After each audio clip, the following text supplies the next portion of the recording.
Greetings, literature lovers. In this video, I have a confession to make. I've got a secret I've been keeping from you all, a personal war in which I've unfortunately enlisted myself. I've had to go into hiding. My old library is no longer a safe haven. Do excuse the incognito background.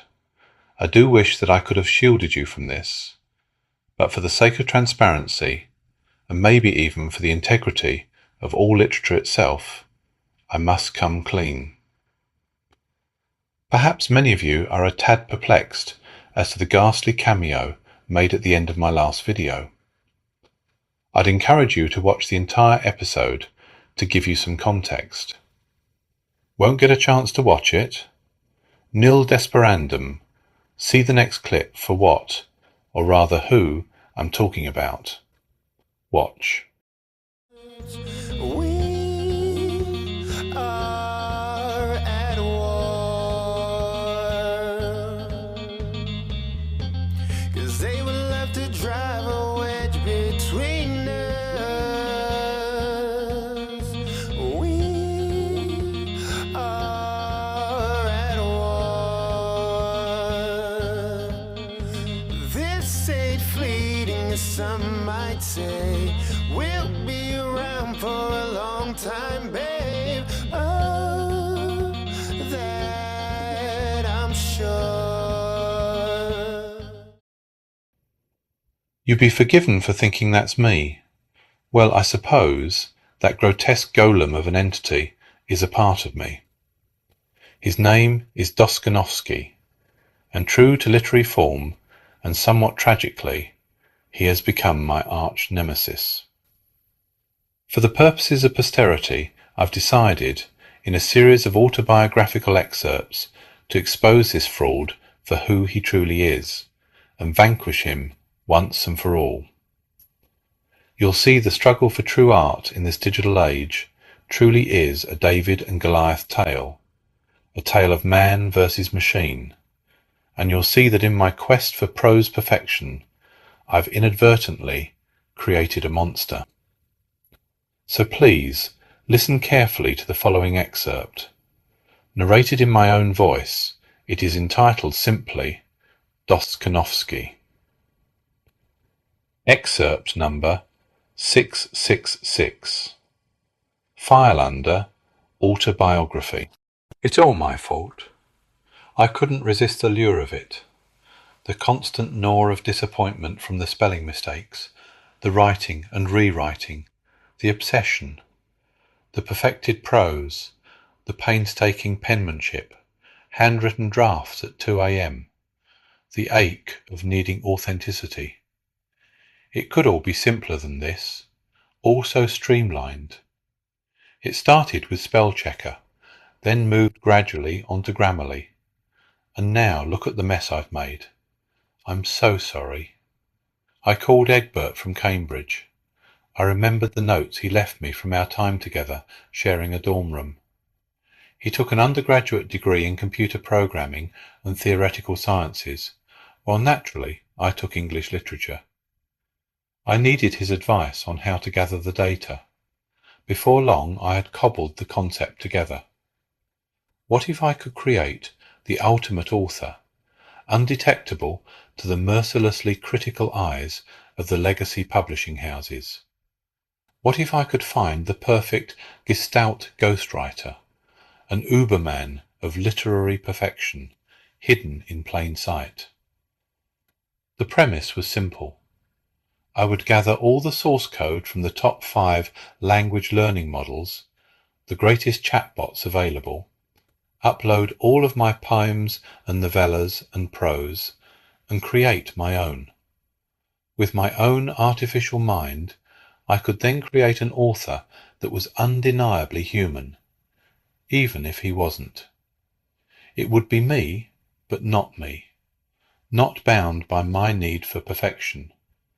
I could finally get the recognition I craved, the satisfaction of finally seeing my thoughts in print. No one would ever know. And thus I launched into my lunacy-fueled mission. The manuscript that contained my worst possible plot twist, the WIP that could become the RIP of literature itself. I rue the day that I pressed execute in that application mainframe. That fateful day it happened, when he was born. DoscAnovskI, Moscanovski. So you see, this channel is no mere rehash of Jackanory or story time. Faceless, perhaps, but soulless, no. I intended this channel to be a love letter to all literature, authentically penned. It would serve as a line in the sand, standing at a safe distance from the precipice that modernity has been pushing us precariously towards. A haven from the gusty, gale-battered cliff of lazy productivity hacks and machine-generated words and images, in which genuine authorship is being thrown off headlong, with nothing but the jagged rocks of algorithm below, in which nothing bona fide lives nor can live.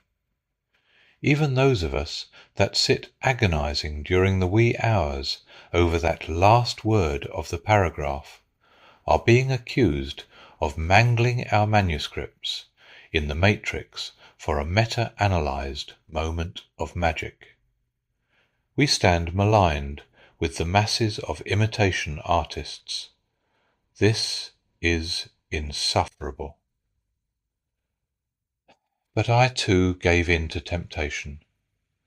My lust for literary perfection has become the thorn in my side, teeth marks in the foot of Achilles. Please forgive me. You must have been confused. Why the blend of the artificial and the archaic? The AI thumbnails, the faux paintings found within the backdrop of this dusty, thespian-inspired cathedral of character seems incoherent and conflicting. And it is. But please be assured that is him, not me. I'll do what I can to thwart him, and keep providing you with the genuine art, winsome words, and honest-to-goodness prose and poetry you so richly desire and deserve. So what can you do to help me on my quest? Contribute. Email me your drawings, paintings, your poems, excerpts, works in progress. Get featured on the channel. My email address can be found in my bio and in the description for this video. Share this far and wide. Check out my Buy Me a Coffee page and contribute if you can.